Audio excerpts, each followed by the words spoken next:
এটা একটা অ্যাসেসমেন্টেরও তো বিষয় আছে, কার কার প্রতি থ্রেট লেভেলটা কীরকম, সেটাও তো একটা দেখার বিষয় আছে। এখন যে সারা বাংলাদেশে 4-5 হাজার লোক যদি গানম্যান চেয়ে বসেন, সেটা তো এই মানে সম্ভব না। ঠিক বেগম খালেদা জিয়ার যে জানা যায় কত লোক, কেউ কেউ বলছেন 40-50 লক্ষ লোক হয়েছে।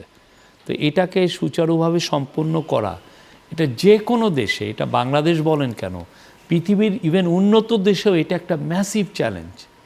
আপনি রোমে যে দেখেন না যে ওইখানে পোপ ফ্রান্সিসের ফিউনারালে 2-3 লক্ষ লোক হয়েছে, ওইটাকে ম্যানেজ করতে যে পুরো হিমশিম পুরো ইতালি একটা ডেভেলপ কান্ট্রি। সেখানে বলছেন যে এখানে তো 25 লাখের মতো, যেটা এআই আসলে মাথা গুনবার কেউ চেষ্টা বলছে করেছে। 40-43 লাখ, এটাও শুনছি। তা এখন ওই কথা চিন্তা করে, তাহলে সেই জায়গায় পুলিশ বা আমাদের মিলিটারি বা যারা এটাকে ম্যানেজ করেছেন, অবভিয়াসলি তাদেরকে তো আমাদের ক্রেডিট দিতে হবে, তারা যেভাবে জিনিসটাকে সুচারুভাবে সম্পূর্ণ করেছেন। এটা একটা বিগ ইস্যু। মানে শুধুমাত্র তো ওইটা না, তারপরে দেখেন তারেক রহমান দেশে ফিরলেন, ওই দিন তো একটা বিশাল একটা ওনার যে অ্যারাইভালকে সামনে রেখে যে বিশাল বড় একটা পলিটিক্যাল ইভেন্ট হয়েছে স্বাগত জানিয়ে। তারপরে আপনি শরীফ ওসমান বিন হাদির জানা যায়, ওইখানেও তো প্রচুর লোক, কেউ বলছে যে এটাও অনেক 14-15-20 লক্ষ লোক হয়েছে। এই কনফিডেন্স লেভেল তাদেরকে আসলে অনেক বেশি আরো নির্বাচনের সময়টাতে সাহায্য করবে।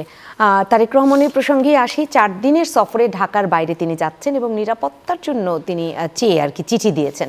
সেই জায়গাটা আসলে অন্তর্বর্তী সরকার সেটা নিরাপত্তা এজেন্সিগুলোই দেখবেন। আচ্ছা, তারা অবশ্যই এই পুরো জিনিসটা সিরিয়াসলি দেখবেন।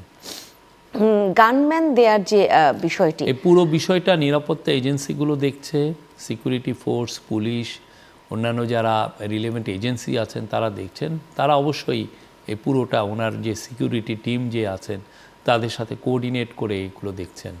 না, সেটা তো তারেক রহমানের। আর নির্বাচনকে সামনে রেখে নেতাদের যে যারা যারা গানম্যান চেয়েছেন অনেককেই দেওয়া হয়েছে। মানে এটা কি কোনো বিশেষ মানে ওই যারা চেয়েছেন, এটা একটা অ্যাসেসমেন্টেরও তো বিষয় আছে, কার কার প্রতি থ্রেট লেভেলটা কীরকম, সেটাও তো একটা দেখার বিষয় আছে। এখন যে সারা বাংলাদেশে 4-5 হাজার লোক যদি গানম্যান চেয়ে বসেন, সেটা তো এই মানে সম্ভব না, ঠিক না? এখানেও এক ধরনের যাচাই বাছাই করা হয়েছে যে কার অবশ্যই কার কার প্রতি থ্রেটটা বেশি, থ্রেটের বিষয়টা আছে, সেই বিষয়টা নানান ধরনের হুমকি এগুলো আসলে নেওয়া হয়েছে আমলে সেই জায়গাটায়।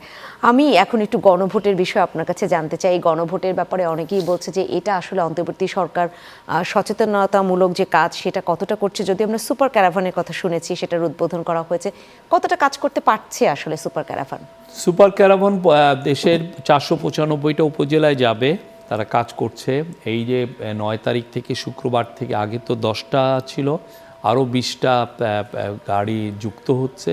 সেক্ষেত্রে তারা আরও গ্রামের প্রত্যন্ত অঞ্চলেও যেতে পারবে। 495টা উপজেলায় তাদের যাওয়ার কথা।